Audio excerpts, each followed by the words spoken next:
De todas partes del mundo vienen a nuestro bochito a aprender cómo atendemos a los turistas y amigos. Dicen que nuestro museo levantó la economía y aprender cómo lo hicimos. Vienen con filosofía y en Bilbao a los turistas y a todo el que nos visita acompañar al destino y abrazo de despedida, Carolinas, Santiaguitos y una Virgen de Begoña llevarán a su destino Bilbao siempre en su memoria. ¡Gora Bilbo! ¡Viva Bilbao! Bueno, a mí me gusta que me definan los demás, pero si me tengo que definir, yo soy pasión. Soy pasión. Yo cuando toco el piano, cuando canto, cuando bailo, y cuando vivo, yo vivo intensamente y soy pasión. Creo que esa es la palabra que me define. Soy una radiografía de mi madre y de mi padre. Mi madre, Natividad Parra, que hace 3 años nos dejó aquí, pero yo siento su presencia. Y mi padre, Rogelio Botanz. En mi casa había biblioteca, había una guitarra, cantábamos, leíamos libros, somos 3 hermanos y 3 hermanas y el ambiente familiar, la alegría y el cariño de mis padres, que se esmeraron en darnos una educación, en alimentarnos, en cuidarnos y nos enseñaron a ir por la vida pues así. Arratsaldeon, eskerrik asko, buenas tardes, gracias. Yo todo lo que soy se lo debo a ellos, a mi madre Natividad y a mi padre Rogelio. Y lo que vi en la cocina de casa fue respeto y fue ir por la vida así, como te decía, intentando, si he podido ayudar a alguien y pues dando alegría y con cordialidad. Mis padres, mi madre ya falleció, era una gran relaciones públicas y mi padre también, pero con naturalidad, sin aspavientos, con sencillez. La cultura para mí es el alimento del alma. Yo lo defino así. Pero alguien que no vio cultura en su casa, alguien que no vio un libro, alguien que vio pues agresividad, que vio cosas duras, pero alguien que no vio un libro, alguien que no escuchó cantar en su casa, alguien que no escuchó hablar sobre música, sobre literatura, sobre arte, pues decía Ortega y Gasset, el pensador y filósofo, decía, somos nosotros y nuestras circunstancias. Para mí la cultura es el alimento del alma. Y aunque creo que corren malos tiempos para la cultura, la televisión, que podría ser un gran divulgador de cultura, pues yo tengo 56 años y recuerdo que cuando yo tenía 15 años en televisión veíamos a Lola Flores, te puede gustar o no, pero era una señora, por cierto, que yo le conocí personalmente en San Sebastián. Sabía cantar, sabía bailar, era inteligente. Veíamos en televisión a escritores, a directores de cine, veíamos entrevistas a personas del mundo de la cultura. Y hoy es que, por desgracia, el embrutecimiento general a través de la televisión me parece terrible. Entonces, corren malos tiempos para la cultura, pero mi camino, mi vida, mi trabajo y mi vocación es la música y es la cultura. Y yo seguiré así hasta el final. Literalmente,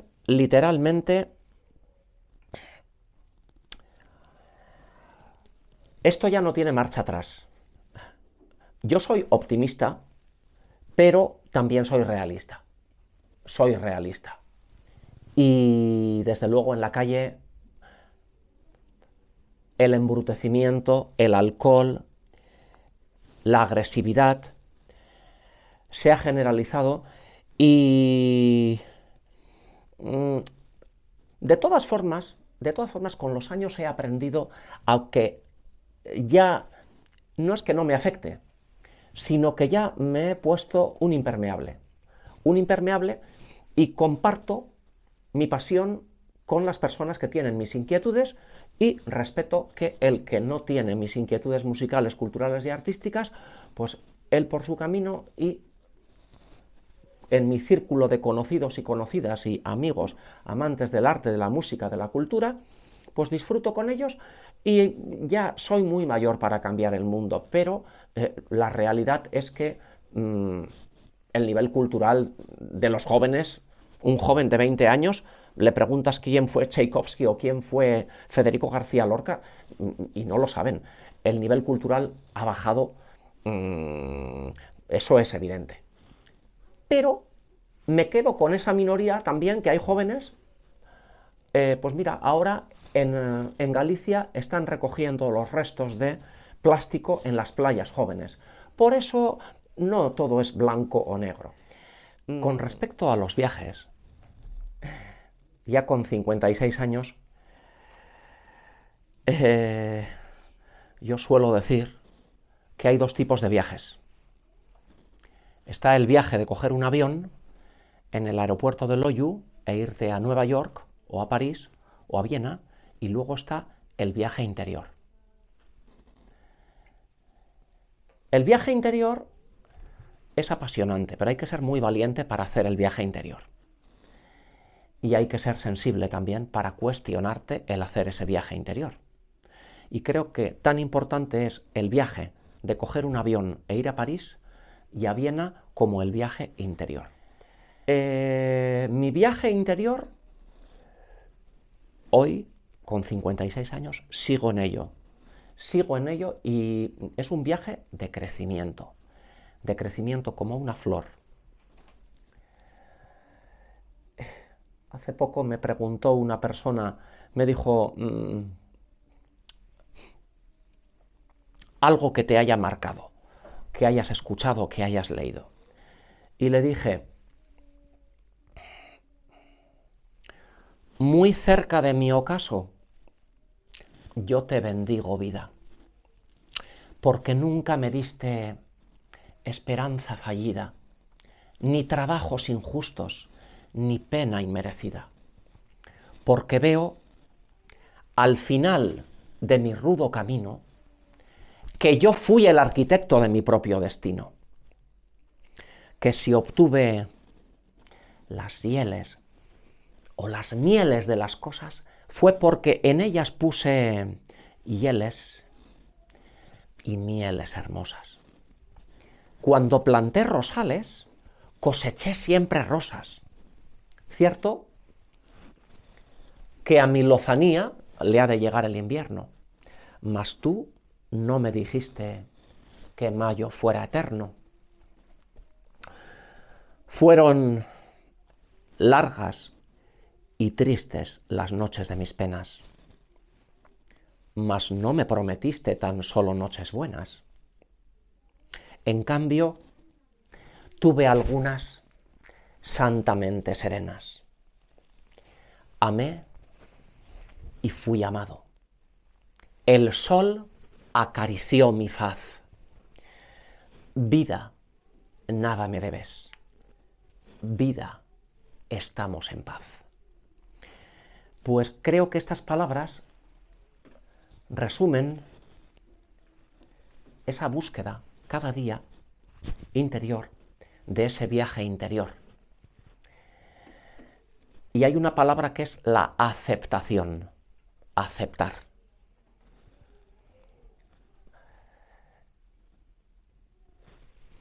Ojalá hubiera cantado y hubiera bailado en el Moulin Rouge de París, o en el Folies Bergère, o en el Carnegie Hall de Nueva York, pero no pudo ser.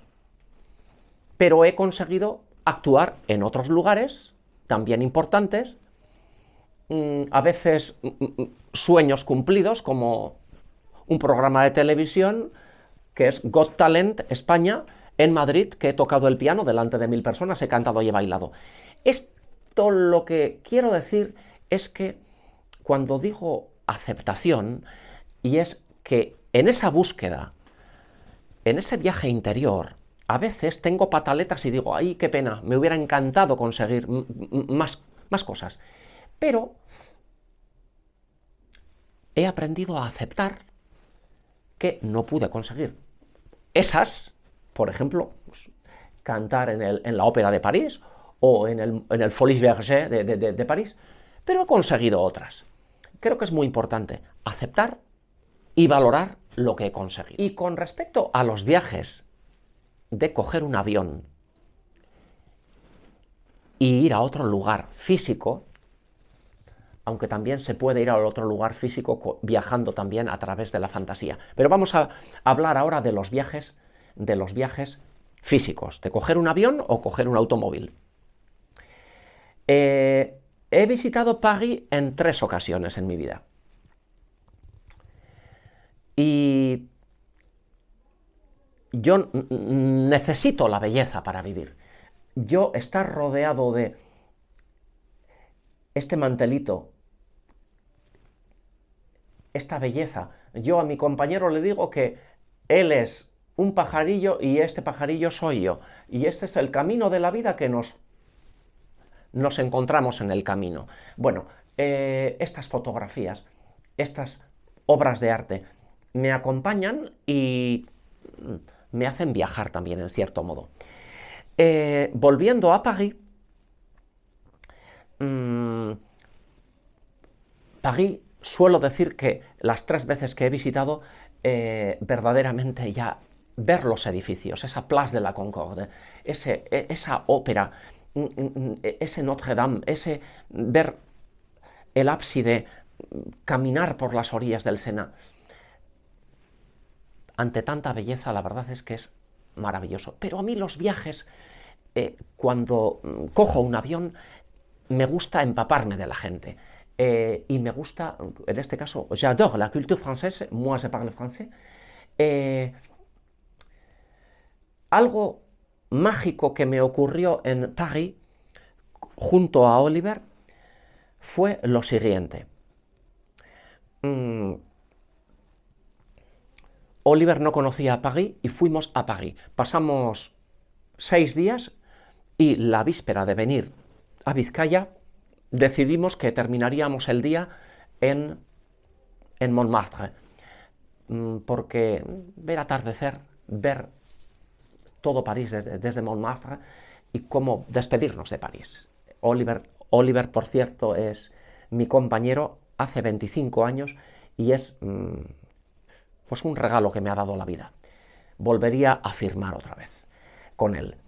Decidimos ir a Montmartre y despedirnos así de París. Eran las 7 de la tarde, mes de agosto, y ya estaba comenzando el atardecer. 7 de la tarde, 8 de la tarde, y desde Montmartre, por cierto, en Montmartre hay viñedos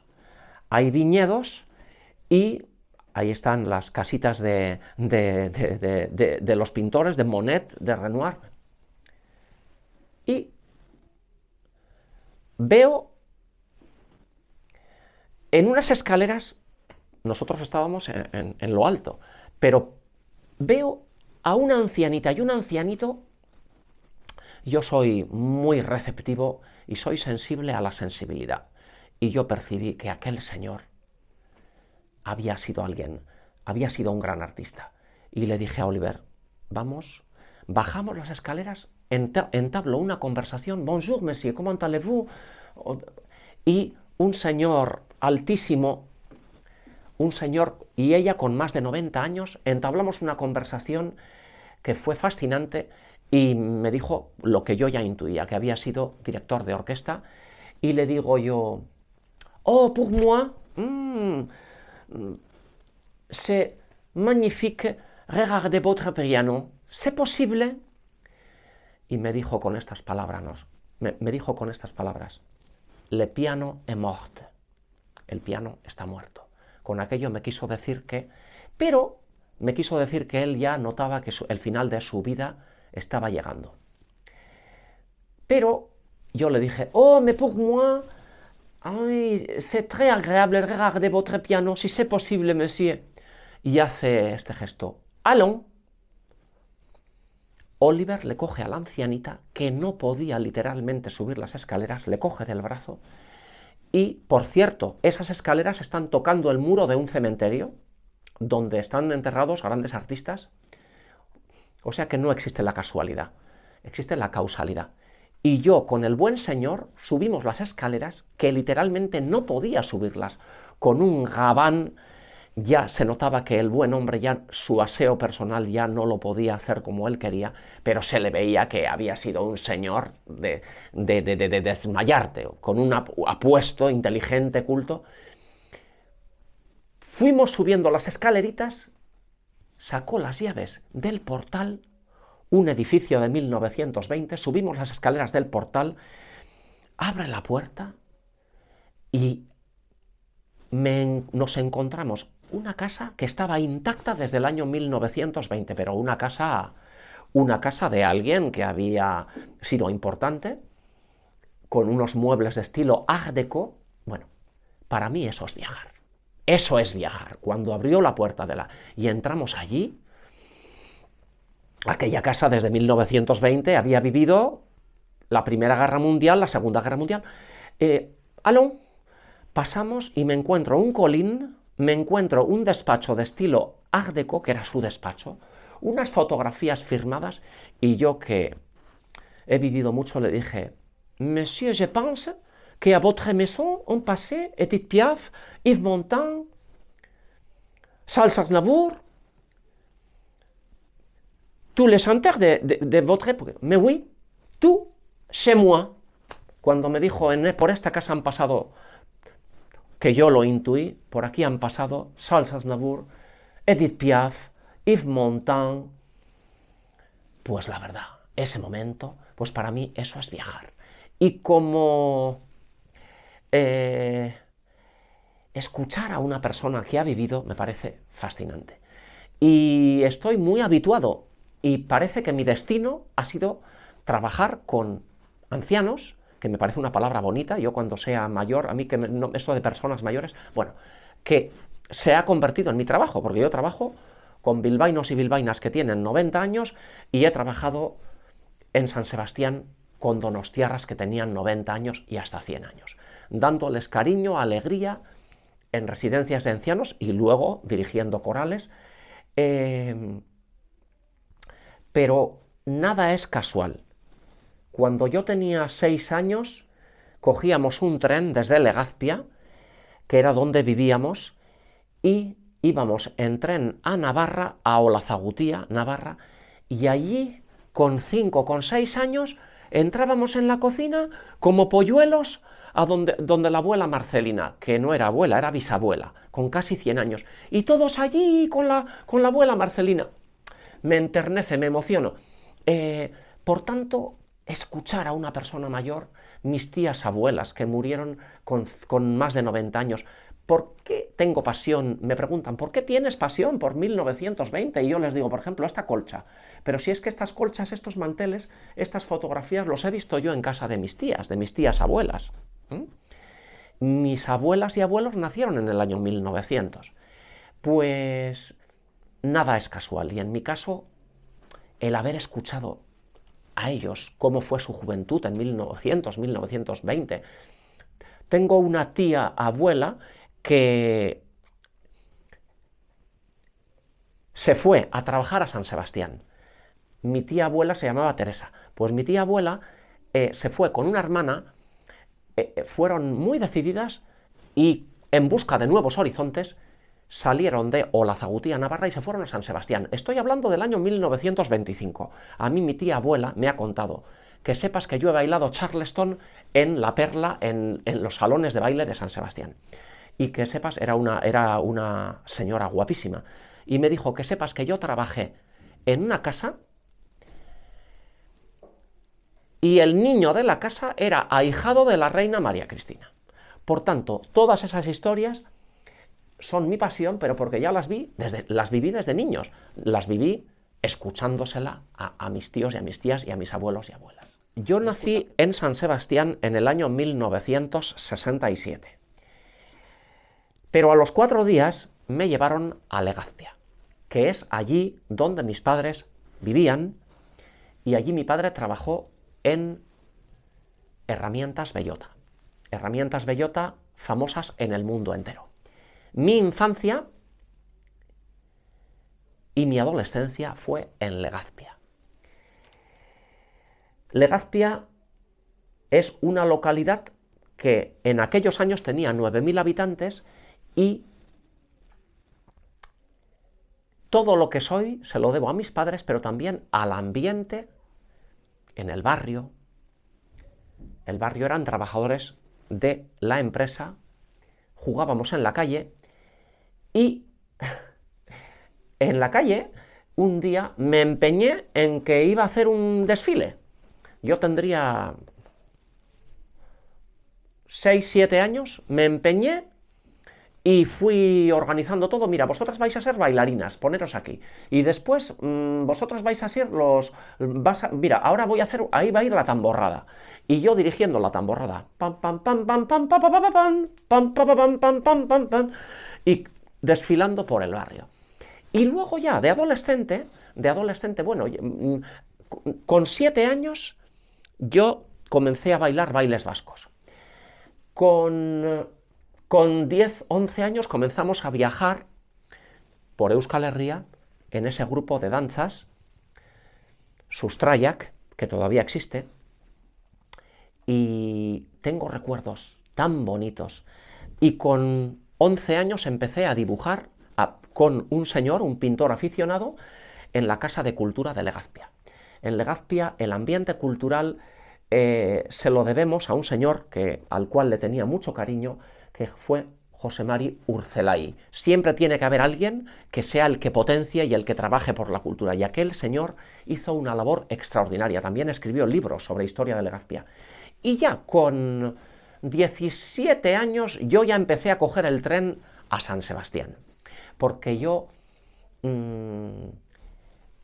San Sebastián, que era como, para mí era como París, y era la ciudad donde había nacido y donde estoy bautizado, y con 17 años aproximadamente entré por primera vez en el Museo San Telmo de San Sebastián. Y al entrar allí y ver óleos de Ignacio Zuloaga, al entrar allí y ver un Greco, y al entrar allí y ver porcelanas, cuchas, mobiliario, vestuario del año 1900, el gigante de Alzo, que ahora se ha hecho una película, pues allí está su sombrero, su chistera, y allí estaban sus abarcas. Pues aquel museo, yo paseaba por aquel museo y luego paseaba por la ciudad, y San Sebastián la llevo en mi corazón. Y cómo es la vida que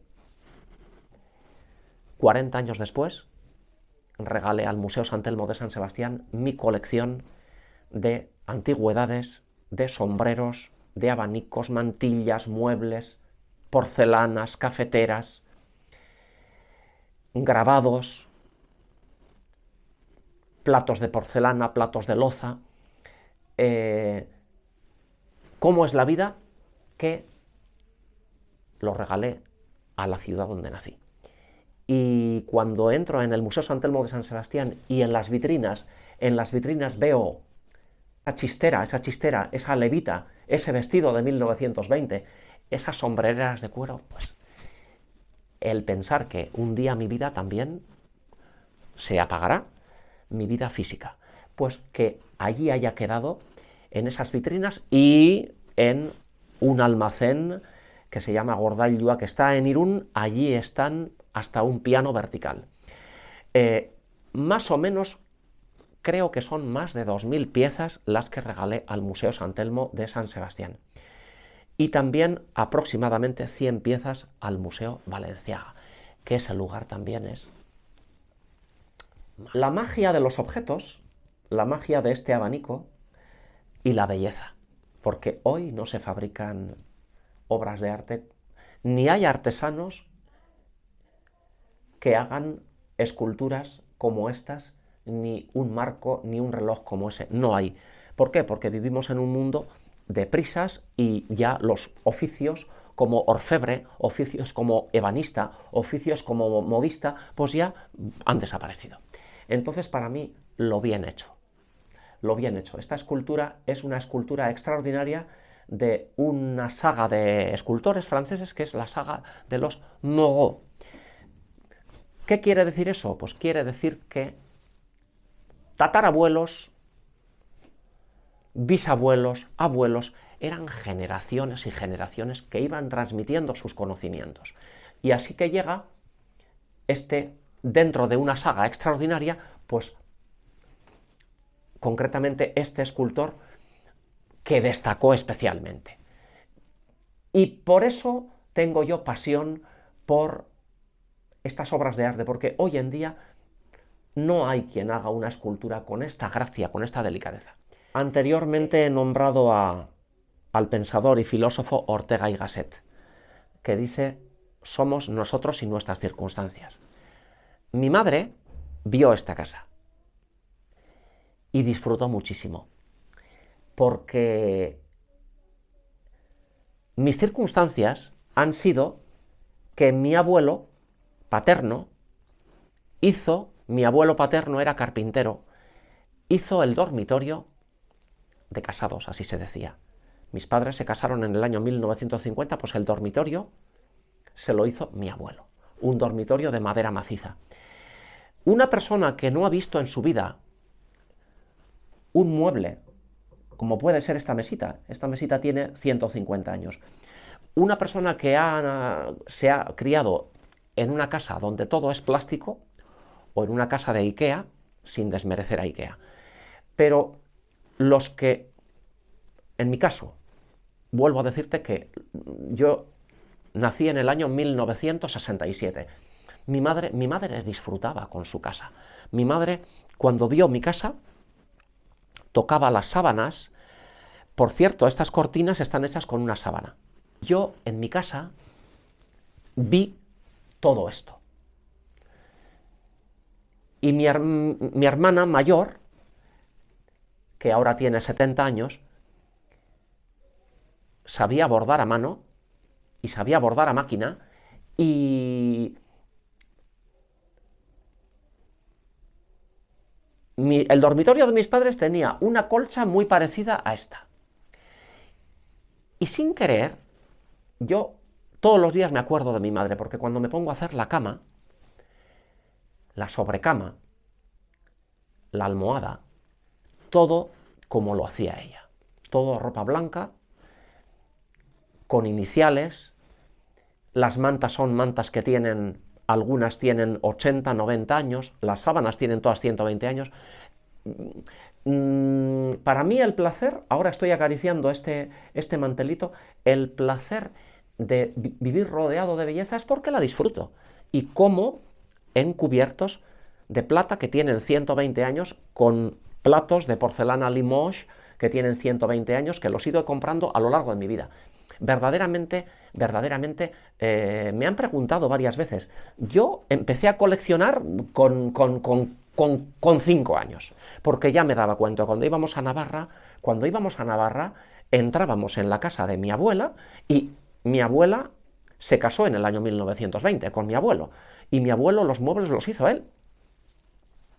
No se me olvidará la cama de matrimonio de mis abuelos, que la hizo mi abuelo. Mi abuelo era carpintero, pero en el centro había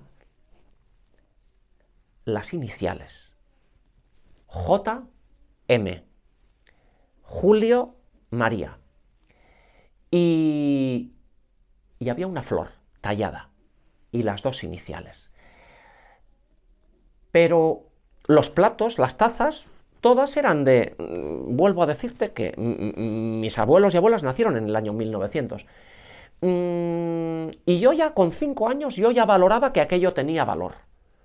Y ya empecé a coleccionar con 5, 6 años platos de loza, que tienen 120 años, cafeteras, tazas que se rompían y que... Porque es que mi abuela María, que era muy emprendedora con mi bisabuela, para ayudar a la economía familiar, se dedicaban a... Ellas eran nacidas en Segovia, traían mercancía de Segovia, que esa mercancía se la traían en tren, mercancía de platos de loza, de cafeteras de loza. Y esos platos de loza tienen... Esos platos de loza eran de la Cartuja de Sevilla, una fábrica que ya desapareció, con unos estampados en los platos bellísimos. Y yo con 6 años, se rompía una taza, la iban a tirar y yo, no la tiréis, y yo la conservaba. Una cafetera, esa cafetera la regalé al Museo San Telmo de San Sebastián. Cafeteras de loza. Una cosa es la loza y otra cosa es la porcelana. La porcelana, ese tilín, tilín, ese tintineo de la porcelana, pero la loza también, el sonido de la loza y el calor de la loza. La loza es barro blanco. Barro blanco horneado. Y luego, en Vizcaya ha habido fábricas de loza de Busturia. Terminé mi carrera de Bellas Artes, pero ya siendo estudiante, ya compraba, pues, cuando veía algo interesante, pues una cafetera de porcelana, una cafetera de loza, que yo me daba cuenta que tenía 120 años. Y ya al terminar la carrera de Bellas Artes y empezar a trabajar, poco a poco, ya económicamente, pude ir comprando piezas más interesantes, y la verdad es que yo fui coleccionista, ya no soy coleccionista, porque ya una vez que ya me desprendí, que regalé a los museos de Euskal Herria, ya me quedé con lo que hay en esta casa. Pero hay coleccionistas que mueren con 100 años y están en la cama pensando que al día siguiente van a pujar en una subasta por un cuadro. Es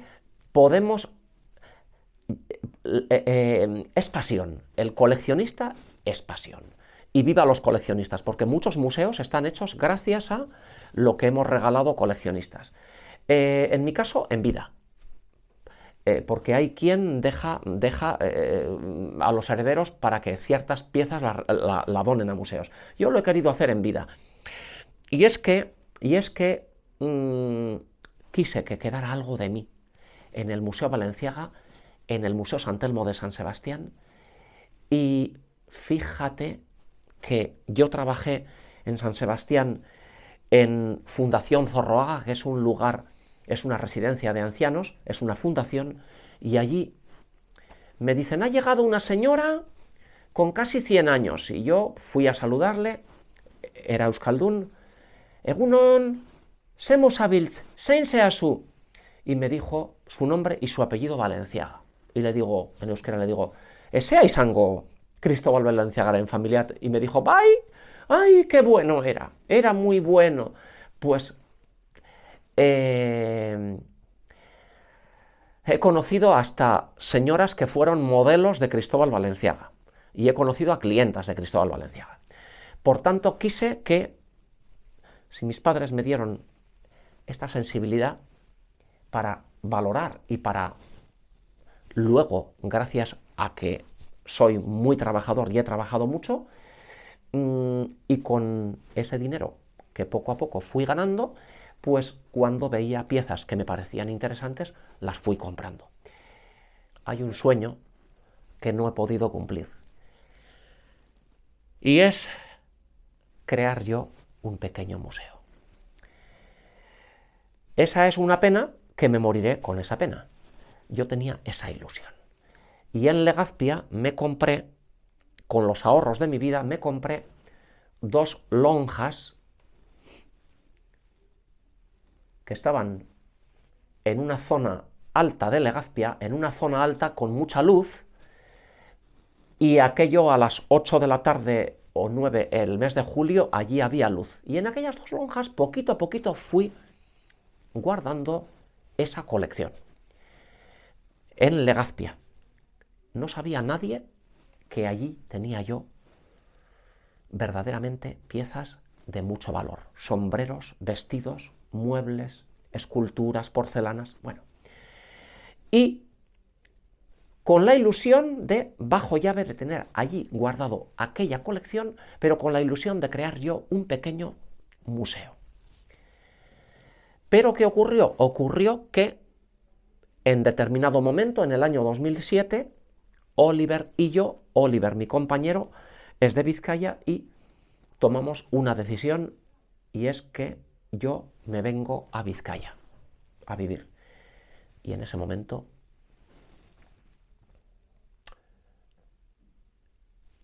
me di cuenta que, y es muy importante aceptar en la vida, me di cuenta que ese pequeño museo que yo quería crear, que hubiera sido la alegría de mi vida y hubiera sido, si yo hiciera así y aparecieran aquí, por arte de magia, maniquís con vestidos de 1920, más de 200 sombreros de señora, cafeteras de porcelana, platos de porcelana de diferentes lugares, de diferentes fabricaciones, de Limoges, de diferentes fabricantes, pero platos de porcelana que te desmayas, bellísimos.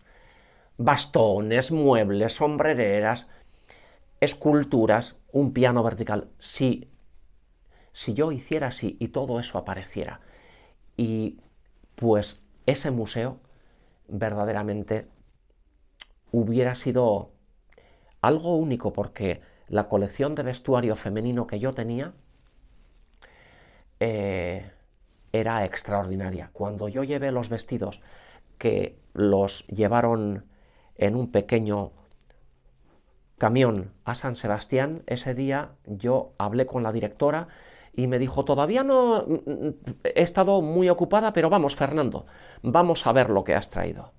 Cuando abrió la puerta y vio que habían colocado en barras los vestidos, se quedó impactada. Y me dijo: Fernando, en el Museo de San Sebastián, que fue en 1900, el veraneo nació en San Sebastián. En San Sebastián y en Santander. ¿Quién veraneaba en 1890? ¿Quién veraneaba? ¿Quién se podía permitir junio, julio, agosto, septiembre? El veraneo duraba 4 meses.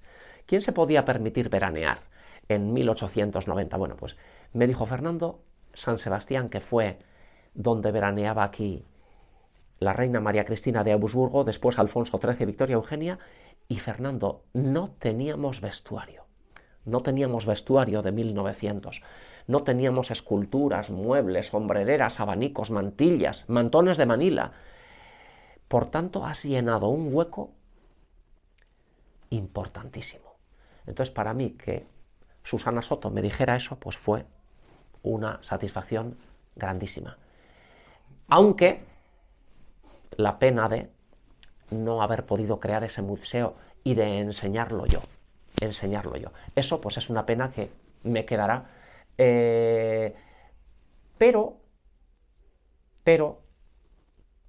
cada noche me acuesto en esta cama con paz y pienso que cada vestido está impoluto, está con guante blanco en el Museo Sant Telmo de San Sebastián y en el Museo Balenciaga.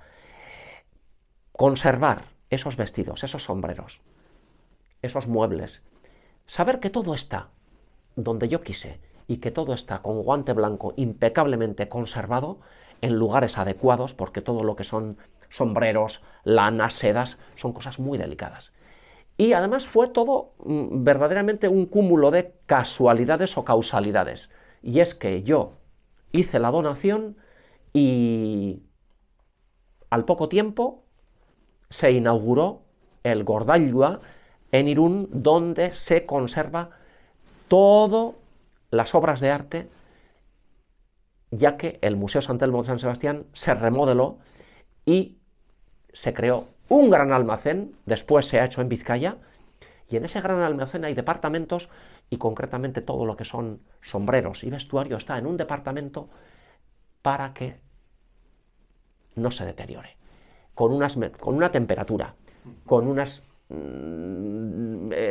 fundas y todo como una nave espacial. Saber que todo está impecablemente cuidado, lo mismo que los muebles, que las porcelanas, que está todo catalogado, pues eso cada noche me da paz, saber que está donde yo he querido.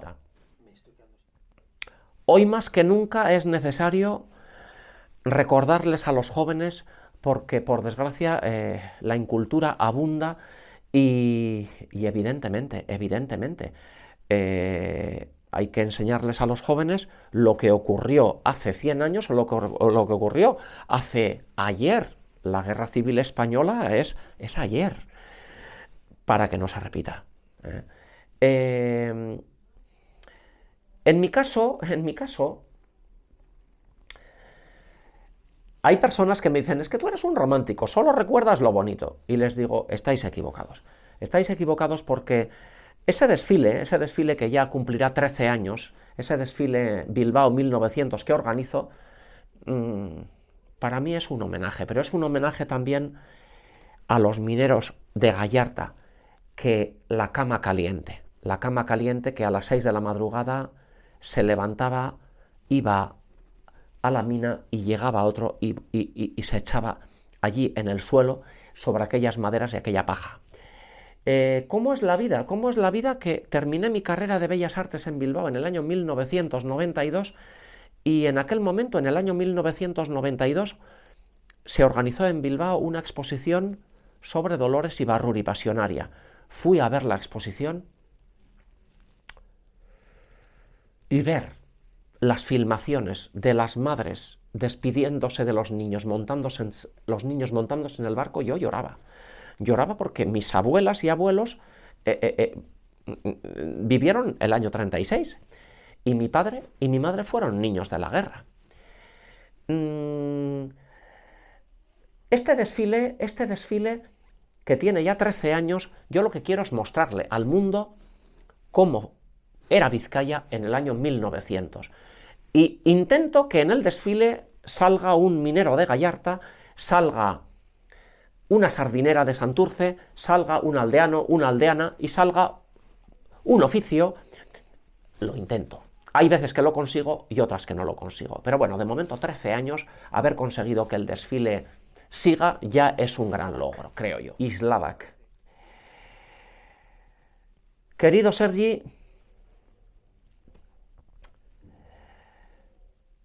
me dice mi compañero, hay aquí un señor que quiere ponerse en contacto contigo, que está haciendo un trabajo que se llama Islavak, y le digo, a ver, vamos a sentarnos, y cuando empezamos a ver los vídeos, yo pensé, pero ¿qué sensibilidad tiene este señor? Cuando vi el reportaje a las monjas que cuidan ancianos, cuando veo a Toti Martínez de Lecea, y pienso, pero qué interesante, qué bonito, y cómo está exprimiendo como a un limón, además, qué diferentes, qué personas tan diferentes en Vizcaya. Y luego creo también en que yo cuando oí tu voz ya percibí muchas cosas, porque tengo muchos años y a mí una voz me dice muchas cosas. Y percibí que tienes una sensibilidad extraordinaria y para mí participar y colaborar es un honor, porque estás haciendo una labor bonita, bonita, bonita. Me has tocado el corazón desde el minuto 0 y ya con tu voz digo, pero este es un ángel. Eres un ángel que estás aquí haciendo una labor muy bonita y estás sacando a personas que están olvidadas o que están en un segundo plano. Por ejemplo, esas monjas. ¿Quién se acuerda de esas monjas? O un músico punk, que hoy la música punk pues ha quedado. Y yo solo tengo solo la palabra gracias, porque haber pasado esta tarde contigo ha sido muy agradable y para mí es un honor que hayas contado conmigo. Yo vivía en Legazpia y yo tenía Yo tengo familia en Bilbao y los primos, las primas que viven en Bilbao, los tíos, las tías que viven en Bilbao. Mi hermana vino a Bilbao con 11 años a visitar la fábrica de galletas Artiach. Y cuando vino a Legazpia y dijo que habían ido al Corte Inglés. Yo tenía 6 años, pues para mí el Corte Inglés era como Nueva York. Y explicaba pues que en cada planta, pues en una planta se vendían moda y en otra se vendían muebles. Y aquella caja, aquellas galletas Artiach, yo tenía 6 años por ahí aproximadamente. Y yo, Bilbao, para mí, mi hermana vino contando que habían estado en Bilbao y a mí me parecía como Nueva York. Te estoy hablando del año 1970. Yo llegué a Bilbao con 18 años a estudiar la carrera de Bellas Artes. Yo llegué a Vizcaya y llegué a Bilbao con 18 años. Y cuando salí del autobús, me vi San Sebastián, en el año 1985, al lado de Bilbao. San Sebastián es una ciudad, pero Bilbao, y yo cuando salía del autobús, el ritmo de la ciudad, del tráfico, de los coches, de la gente en la Gran Vía, de los edificios, de los escaparates, de los teatros. A mí Bilbao me fascinó. Bilbao me fascinó. Y el camino de la vida hizo que en Bilbao conociera a el que es mi compañero, llevamos juntos ya 25 años. Yo Bilbao lo llevo en mi corazón y lo llevaré siempre en mi corazón, hasta tal punto que he escrito aproximadamente 20 bilbainadas, la música y la letra. Una se titula Un donostiarra en el bocho. Voy a contarles a ustedes tal como sucedió, un donostiarra en el bocho que pronto se enamoró. Y aunque Donosti es hermosa, Bilbao tiene su aquel. No sé qué tiene este bocho, me quedé prendado de él. Bochito, bochito mío, ¿cuántas veces yo canté en tu plaza de Santiago el aurrescu? Yo bailé. Bueno, y la otra bilbainada se titula Los turistas en Bilbao. De todas partes del mundo vienen a nuestro bochito a aprender cómo atendemos a los turistas y amigos. Dicen que nuestro museo levantó la economía y a aprender cómo lo hicimos vienen de todo el mundo con filosofía. Además del cariño y ya 20 años que llevo en Vizcaya, más los 6 años que haciendo la carrera de Bellas Artes viví en Bilbao, por tanto ya son 25 años de una vida.